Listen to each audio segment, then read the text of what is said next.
What's up, friends? I've got a recipe today for new inspirations. I just covered this with one of my Patreon clients and thought it might be helpful for you too. It kind of looks like we're speed running liminal ambience, but I think this will give you a plethora of new ideas. Let's dive into it. Let's say that we're creating a piece of music that's intended to be quite slow, something like 64 BPM. What I want you to do is double time that. So up here, we're going to write 128, and then I'm going to choose my instruments. Now for this example, I am going to go down that liminal ambient route, but like I said, it can work for a whole range of different genres and different musical ideas. I've got a nice melodic element here. This is available at the Patreon for Serum 2, along with a host of other sounds. And I'm just going to create another sound here, this grab pad. We're going to set the metronome to on as we record, and then we're going to input some chords.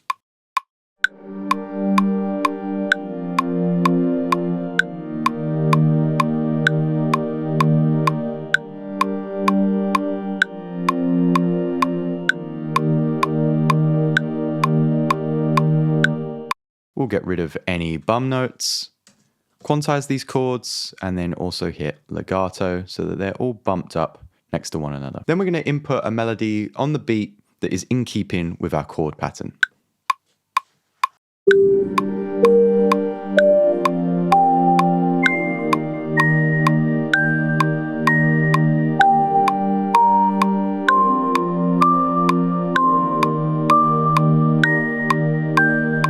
What I'm going to do now is put these two instruments in a group.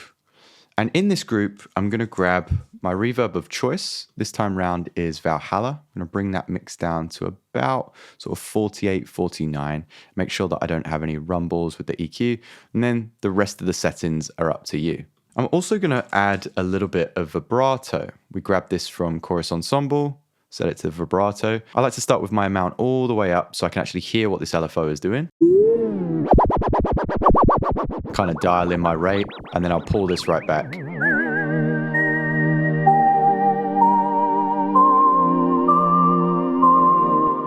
That sounds nice. Now what I'm going to do is grab a new audio track. I'm going to set this to resample and record enable, and we're going to record this in.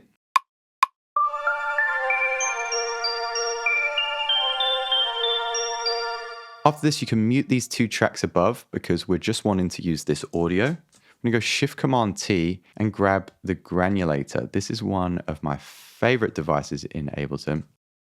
We'll drag that new audio sample in, and I'm going to use just the Catch Peaks glue compressor here, mixed with some reverb again. We may as well use the reverb from before. And I want to give it a little bit of an analog tone as well. So I'm going to use my Swerve analog machine, which is available at the Patreon.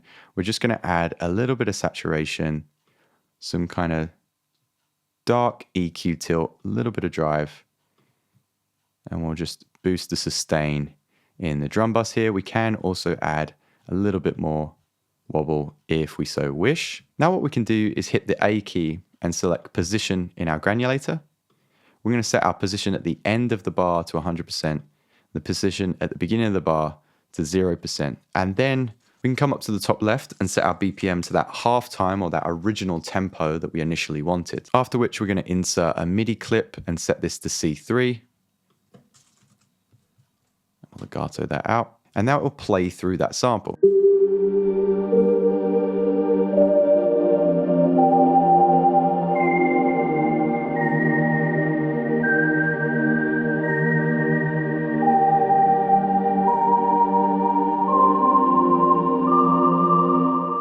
So this has a really ghostly feel because we've actually baked the vibrato into the track and then given it that analog feel after the fact. And the granulator is moving slowly through the sample, giving it this kind of warbly texture. Oh, I should mention this video is sponsored by DistroKid. And whilst we're on the topic of creativity, I use their Spotify Canvas generator to create a more enhanced listening experience for my Spotify tracks. You know, when you're scrolling through someone's discography and they have those kind of moving images or videos, well, with DistroKid, you can do that really easily. I tend to input a mood, color, or video idea, and it'll throw back a bunch of free to use videos that I can enhance my Spotify discography with.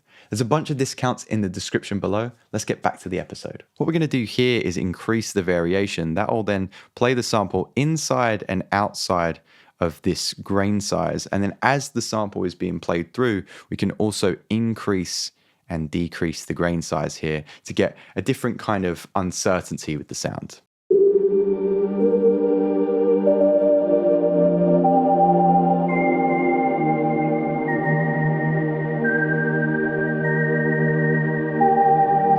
But what I also like to do is increase that spread a little bit. So now it has a really wide sound. And what we can also do is come over to our control view, select grain size, and then increase the reverse percentage as well. So this will actually reverse the sample and have it play backwards.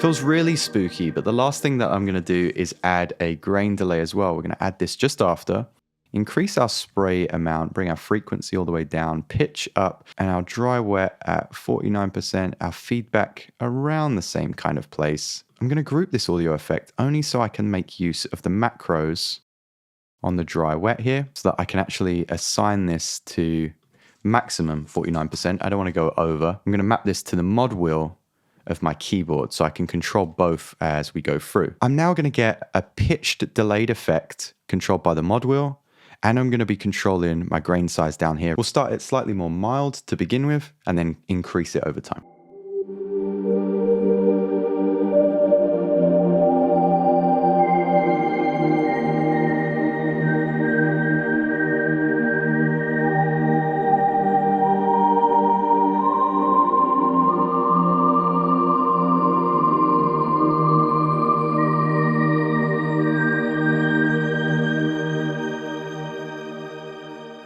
Is that not super cool? I think that's such a great way to create new textures in a scenario that makes you not overthink at the beginning and then really pay attention to sound design at the end. I'd love to know what some of your favorite creative techniques are in the comments. Let's have a conversation. Let me know what you want to see in future episodes. This week over at the Patreon, I've created a pack of sounds using this technique, which I'd love to hear you sample and put into your own music. Thank you as always for swinging by, and I'll see you next time.